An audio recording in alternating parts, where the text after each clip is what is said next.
Star Wars is doomed.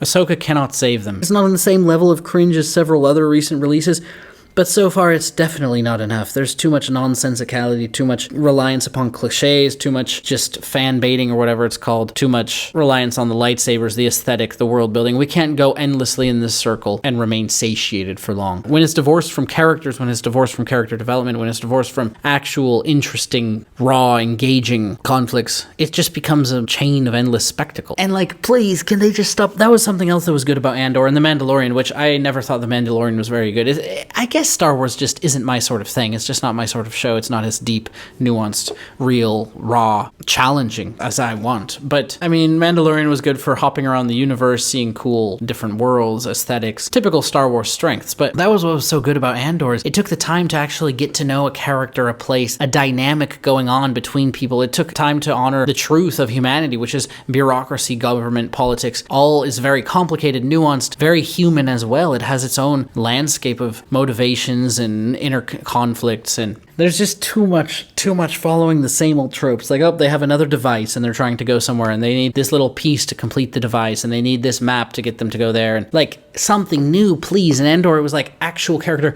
There has never been, name me a single plot point in recent history that is actually a character deciding to do something for character reasons, rather than just being pushed in a direction because a MacGuffin happens to be in this place and the other people happen to be in that place as well at the same time, so they fight. Like, this is not character development. It's just too bad. She's a loved character. Sabine Wren, Harrison Dula, each of these have a history of true development, true relationships, true and compelling motivation. I mean, the writers have over a decade of backstory to work on here, and what have they done? They've given Ahsoka and Sabine and the Sith people and the Witch all this same dull cast of stoicism. They just sit around looking grim and ponderous, making vague, repeated references to past conflict. Their lines are just predictable. They're just copy-paste dramatic TV lines.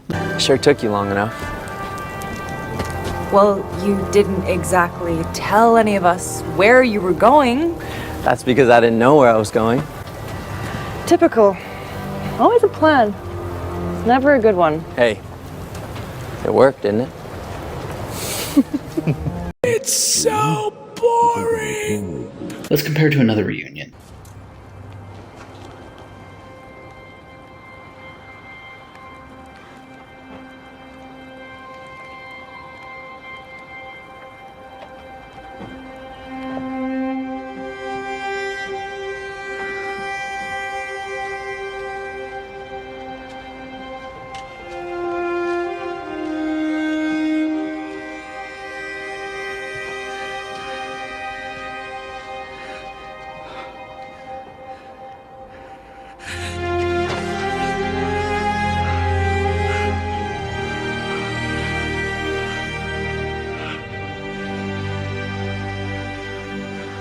Now, which one actually uses more dialogue and should therefore be supposedly advancing the characters more? Which one should actually be considered more tedious or boring or less character-rich and wasting more of our time? I'm a bit confused by the positive reception, to be honest. I guess I've just never been a huge Star Wars guy, so maybe I'm not dedicated enough to the characters and lore and whatnot, but so far it's just a pretty shallow story, shallow acting, not unskilled actors, just so stoic, so lifeless. Anakin.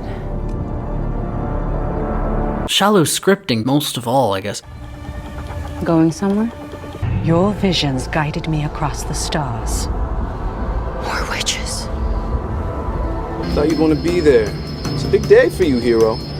Yep. Well, you're not wrong. All right, look, Commander, I have my orders. I'm gonna need you to pull over. Well, here's a new order. Get lost. Well, here's a new order. Get lost. They're working with such a legendary fan base here, and from what I can tell, they're not really honoring any of the true potential in the lore. They're retconning or adding some stuff, tangling it up, trying to bring in the dramatic sort of character-centric stories we've always come to expect from Star Wars, which are like stuff with the Force and lightsabers and using the old lightsaber of so-and-so and emotional connection to this and that, Sith apprentice versus Padawan rivalry. But it's just so shallow and expected and trite by now, and there's no true character in it, and it takes all this potential developed over years and it throws it out the window. I've been saying for a while that Star Wars needs to change, but maybe I'm really just looking for another sort of show and franchise. Sadly, though, when it comes to the Star Wars forte, the aesthetic, the worlds, the lightsabers, it's also underwhelming. We have a lightsaber fight every 15 minutes now. This used to be a dramatic moment. This used to be the climax, the pinnacle of a character's arc. This used to be when he went into the cave of his own demons and confronted himself, his greatest weakness, his potential for darkness. This used to be the climactic moments of evil facing good, of journeys, relationships coming to their inevitable conclusion after long built suspense and characterization. And now it's just like every second fight has just and it's gonna get dull after a while. Yeah, we're still nostalgically tied to the aesthetic, the vibrating power of the saber, the visceral sound of ignition, the way the light plays with the shadow, the stares, the poses, but oh man, it's too ungrounded in anything character related at all. When it comes to the Star Wars forte, the aesthetic, worlds, lightsabers, it's also underwhelming. They really double down on the binding moments, which allows for these dramatic face-to-face cinematics as the lightsabers crack and spark against one another and can't move, but it's just not realistic. It's not how things would happen. And I think we're getting oversaturated. I think audiences have seen it for so long where, in the olden days, old school actors trained in fencing. If you watch the original Robin Hood, etc., they have a good awareness of range, good quickness, good use of the terrain. Very little of this annoying, absolutely fatal stuff like backflips and spinny kicks. The problem with fencing is it's stage fencing. It doesn't look like real combat, certainly not medieval armored combat with arming swords. And they definitely had unrealistic elements designed specifically for screen cinema character moments, and we were probably much more willing to accept it because it was the very beginning of film. But now it's 100 years later, and we've seen it so much. We need something more raw, we need something more visceral that draws us in and actually compels us.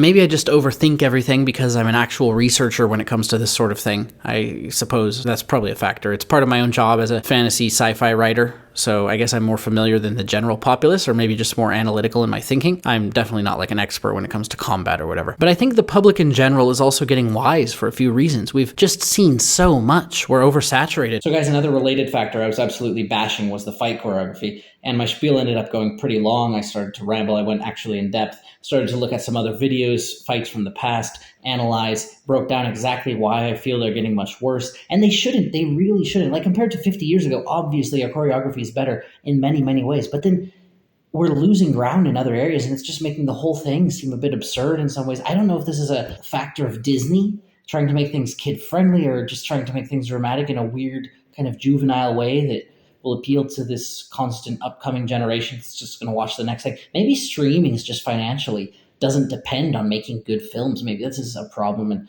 I'm sure there are lots of video essays on that. I'll probably make one myself.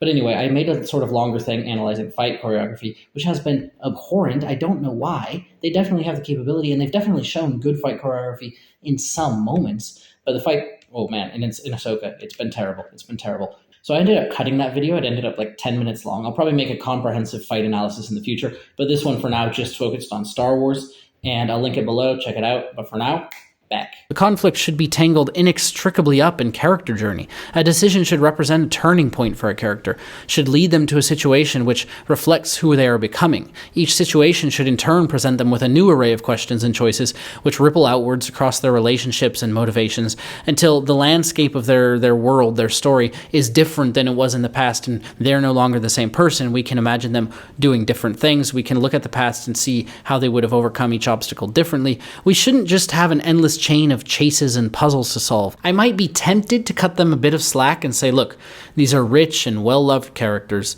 and they just want to take some time to develop them properly. Dave Filoni likes to take his time. He likes the slow shots. He likes the character moments. Only they aren't character moments. They're kind of flat and flavorless and predictable. There isn't development. It's just more Star Wars MacGuffins. Damn, no, listen to the waves. What are we listening for? Don't you hear it? The Emperor's Wayfinder is in the Imperial Vault. At Delta 36, transient 936, bearing 32, on a moon in the Andor system.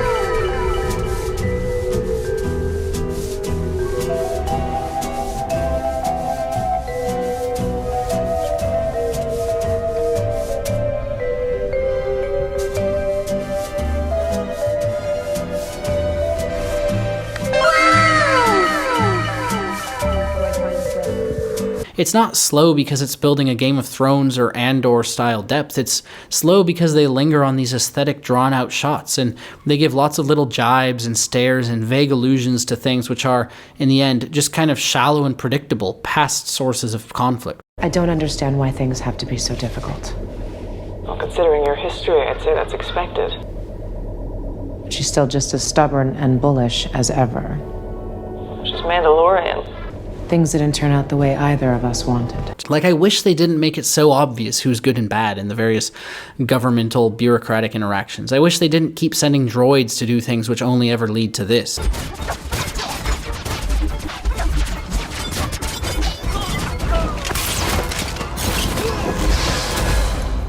It's so boring. So my point was, I'm tempted to say they're just trusting in the legacy from Rebels and Clone Wars and whatnot, but if that's what they're trying, then they are failing. I mean, The Mandalorian has shown the same, the saga sequels showed the same. I shouldn't really be surprised, but I was hoping for something different. Andor did show something different. And I know this is sort of a debate in the fandom, like, does Star Wars need to go in a new direction? Can it truly repeat the same old Star Wars soul we've come to love, and yet at the same time do something new and engaging which continues to keep our interest? Or should it just die? Should it die, should we let it go like Lord of the Rings? Now it's in the past, a beautiful trilogy, perfect. Oh, and then we ruin it with The Hobbit. Oh, and then we ruin it with Rings of Power.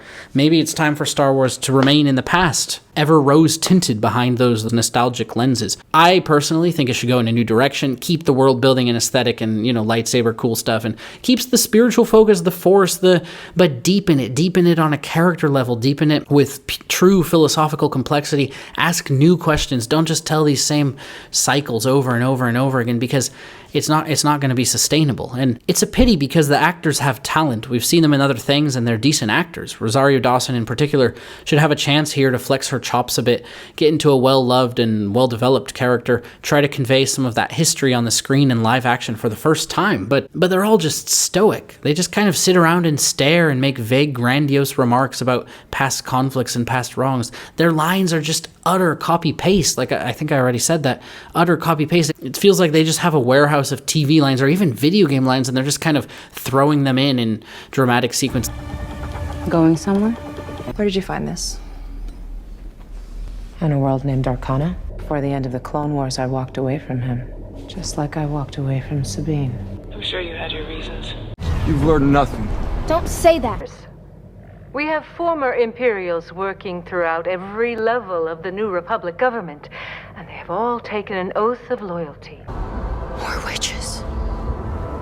It's like, it's something that ChatGPT could just analyze and say, oh, well, 90% of the time, the connection between this sentence leads to this and this and this, and that is reflected in this sort of character relationship, so they're probably going to say something like this next, and boom, and then you get some sort of utter bilge. I guess Green Lady Hera, she does have a bit of happiness and expressiveness about her, but her character just feels a bit weird and girlish, I think. She has like a twinkle in her eye that just feels a bit off, like she's about to like giggle or offer a kiss or a hug or something. I don't know, there was a weird vibe. There's a weird tension between the three women where they have this shared history and conflict. They seem to imply mutual acknowledgement of one another's weaknesses and strengths. They seem to imply mutual acknowledgement of past mistakes, but they're just kind of treating each other warmly because they miss each other and like each other. Like, they've been fractured, distant all these years. They come together and they just kind of want to like each other now, so all the past conflicts aren't really that big a deal. Incorrect.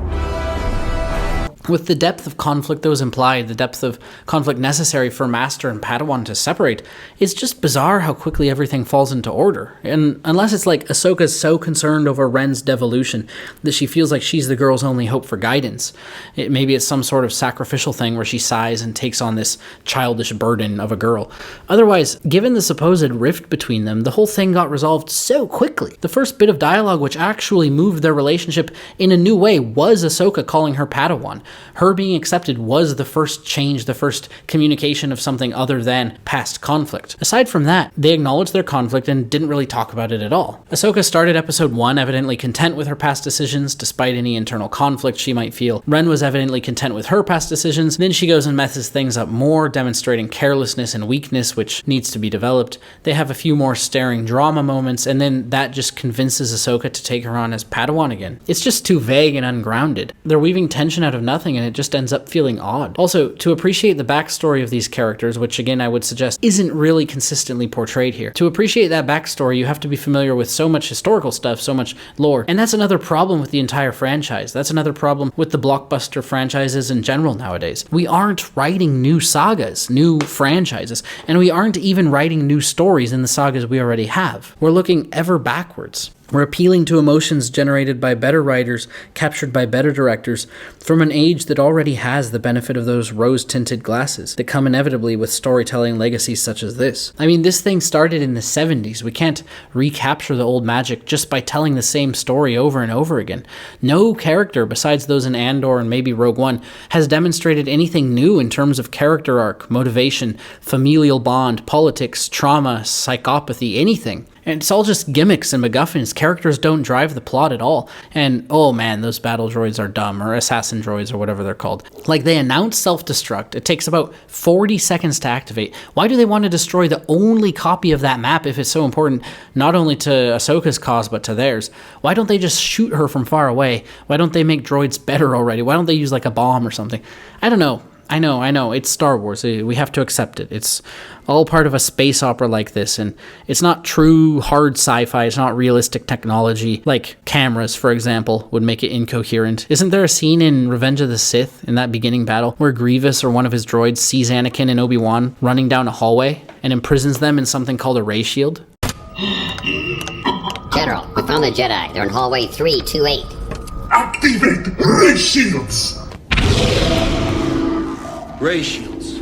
Wait a minute. How did this happen? We're smarter than this.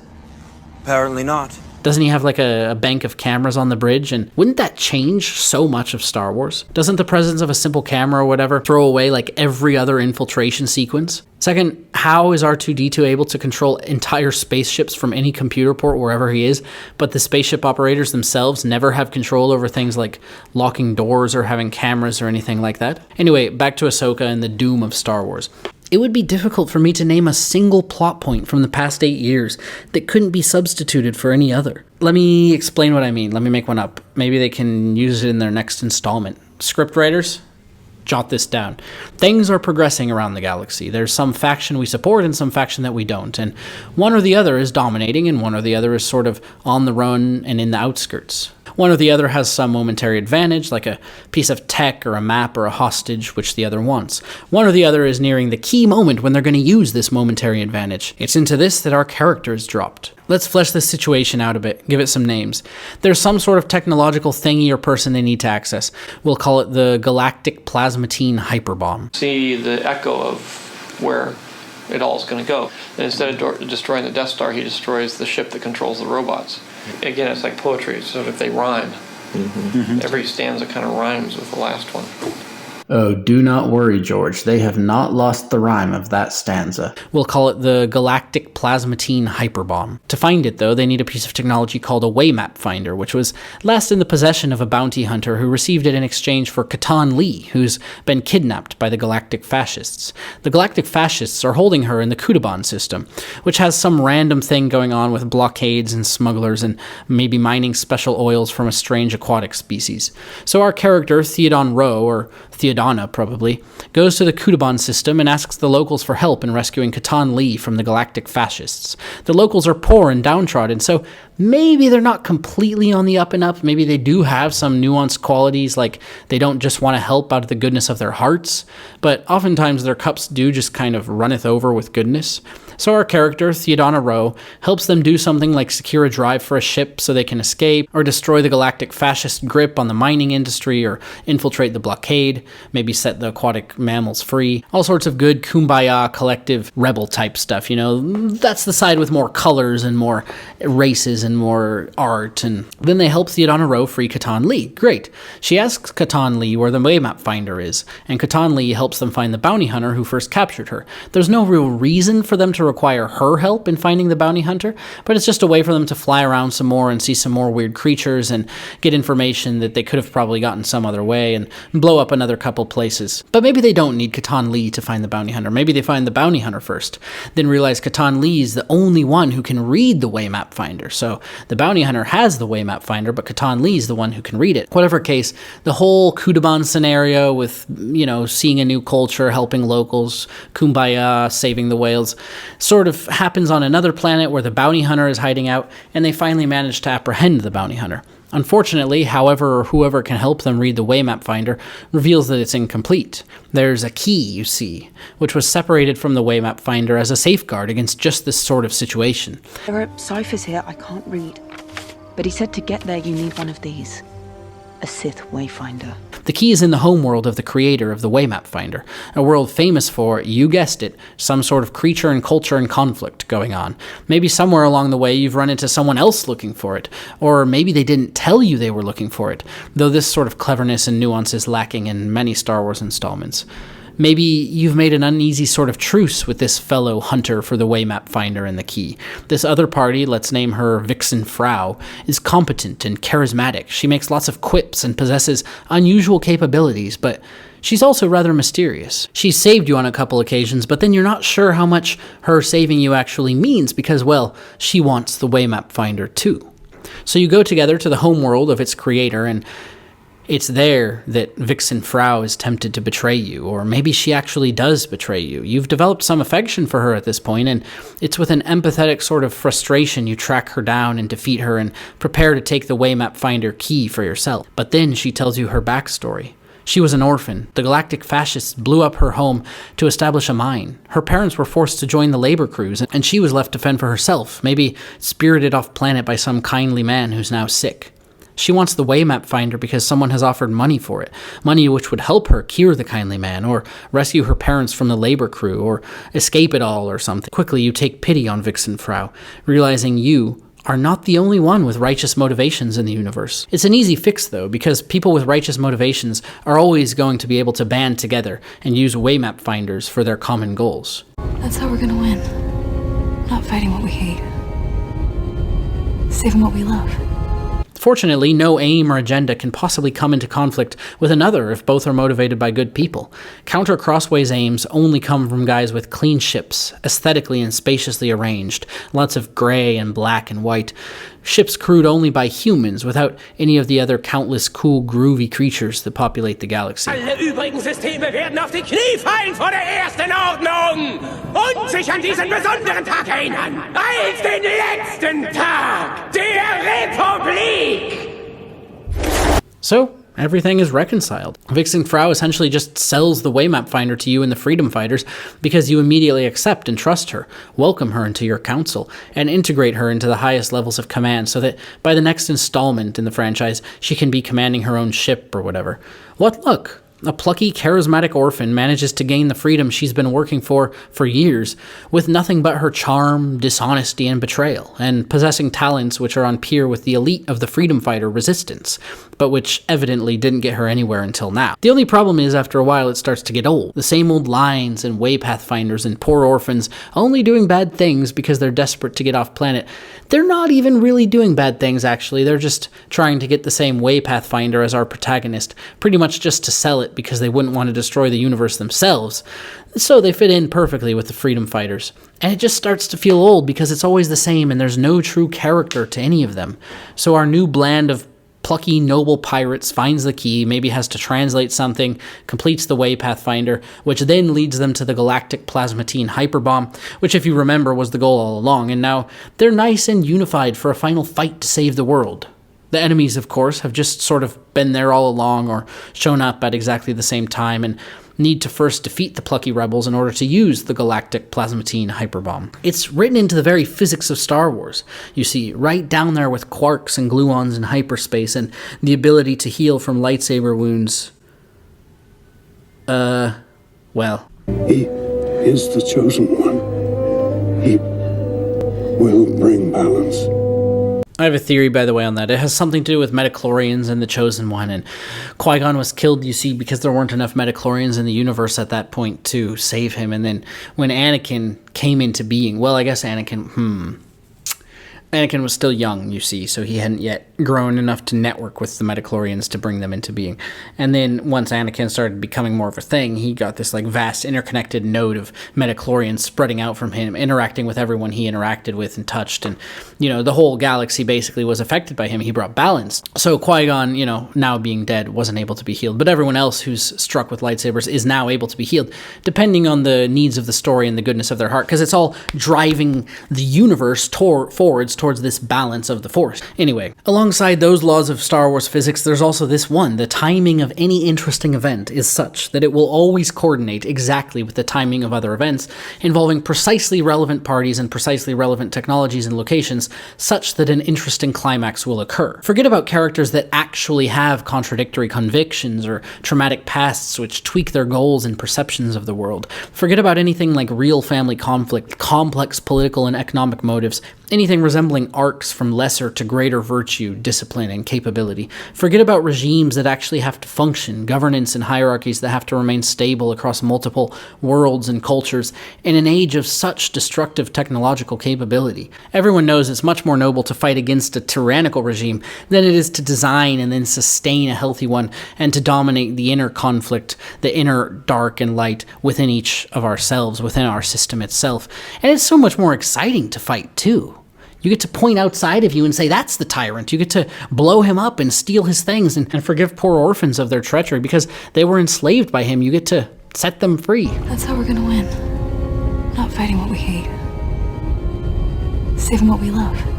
Surely the story which involves the most lightsabers is also the most interesting. Forget about the nuance that comes with backstory and trauma. The only actual mechanics of the conflict you'll see is people staring at each other, conflicted and confused, with other people sort of watching them and saying things like, don't give in to hate and remember who you are. Perhaps you've found your own self confused in life sometimes. Maybe you also need to choose between anger and acceptance, between bitterness and surrender to your true identity. If you ever feel like these are difficult decisions, or it's difficult to determine which is which, just remember Rey's example. Rey,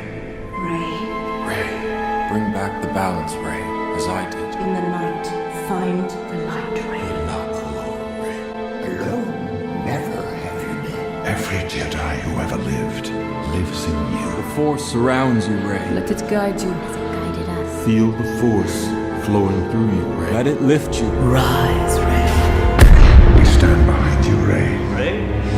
Lies in the Force. Bring balance. Great. So is everyone just bringing balance constantly? Did Anakin bring balance? Did Luke bring balance? Did Rey bring balance? What's this balance they're always talking about in Star Wars? Why don't we explore some deep and difficult questions surrounding that instead of just what has Rey learned? What has she needed to learn? Let's see what they say. The Force lives in you, surrounds you. Good. A deep lesson. Feel the Force. Okay. Let it lift you. Rise. We stand behind you, Rey. Okay, so it's like an all are one sort of thing. Okay, the Force. In the heart of a Jedi lies her strength. Okay, so have a good heart. Realize that the Force surrounds you and that you're connected to all the Jedi. So all are one and the Force is one, and have a good heart and remember who you are. Nice. The secret was within her all along.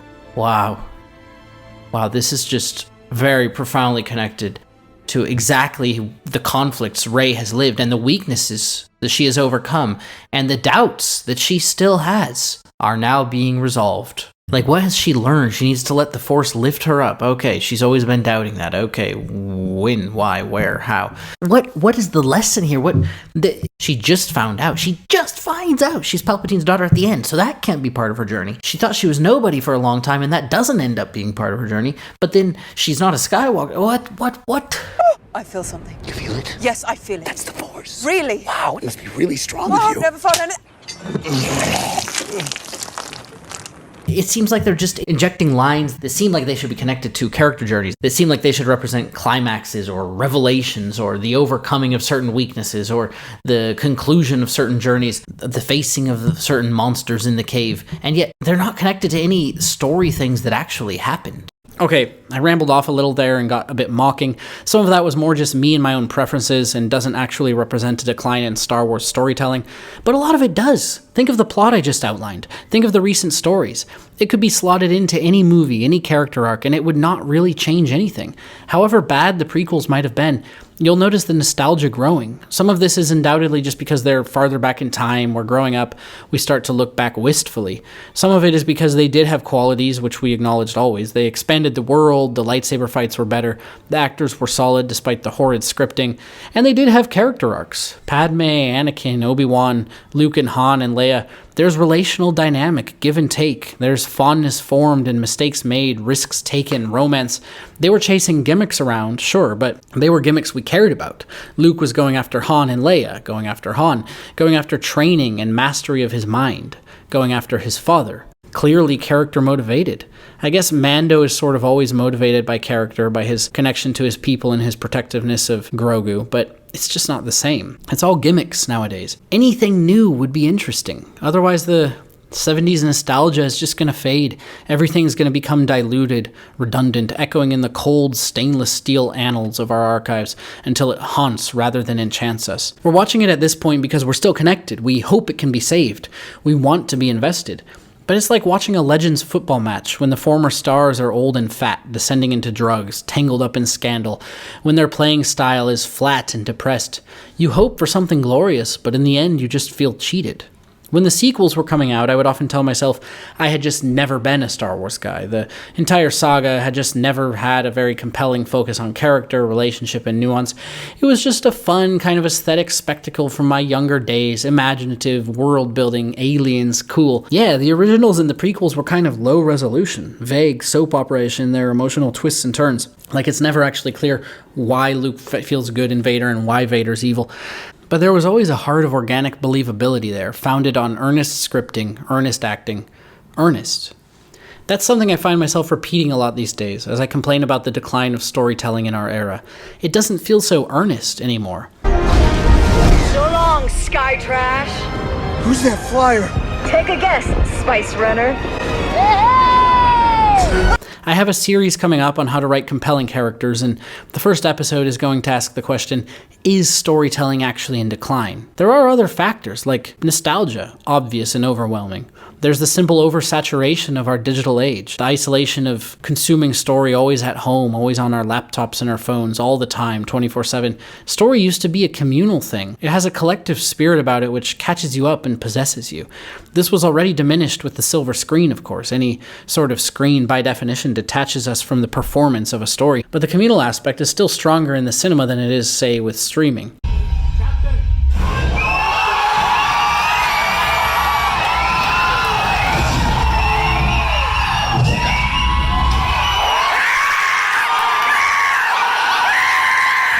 Anyway, there are lots of reasons, lots of debates there, but story does feel in decline to many of us, and one reason is it doesn't feel earnest anymore.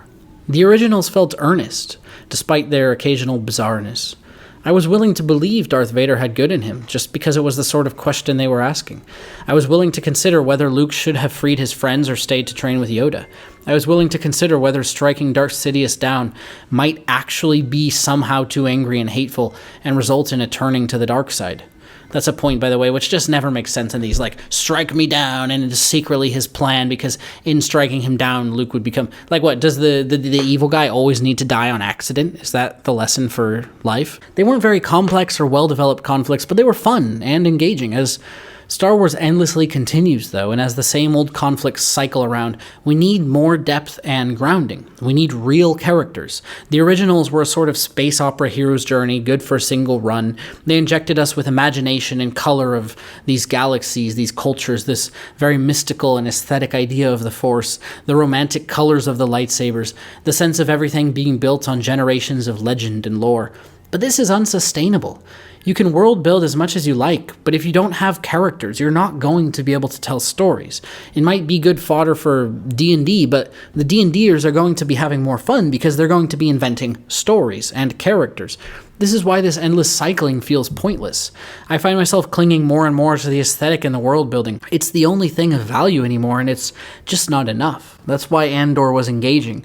We saw things like actual family nuance, ambition, political bureaucracy, internal conflict, rather than just this constant kind of overwhelming certainty in moving forward. Any civilized being knows an open invitation is no invitation at all. My assumption is you have no prospects for the future. I had spare room. Could have visited anytime you wanted. You know that. I know what you tell me. I intuit the rest. I intuit you have no future prospects. I've forgotten the precision of your predictive powers. You've remembered how to mock me. Forgotten how sensitive you can be. Perhaps you've forgotten my question. Do you have even a single prospect before you? We saw actual complexity in politics, rather than a general having a mastermind plan that just involved being annoying. I don't care if you win. I need Kylo Ren to lose. Oh, and that's something. Yeah, what happened with the hyperspace thing? Wow.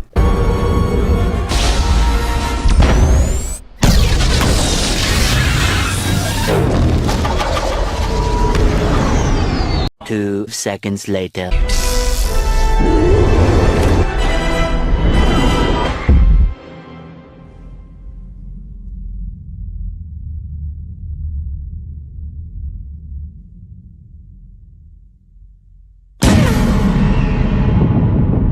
That's why Andor was engaging. We saw truly compelling prison dynamics, people dying and being hurt and wondering if they would be able to escape, rather than just another predictable, flashy prison break.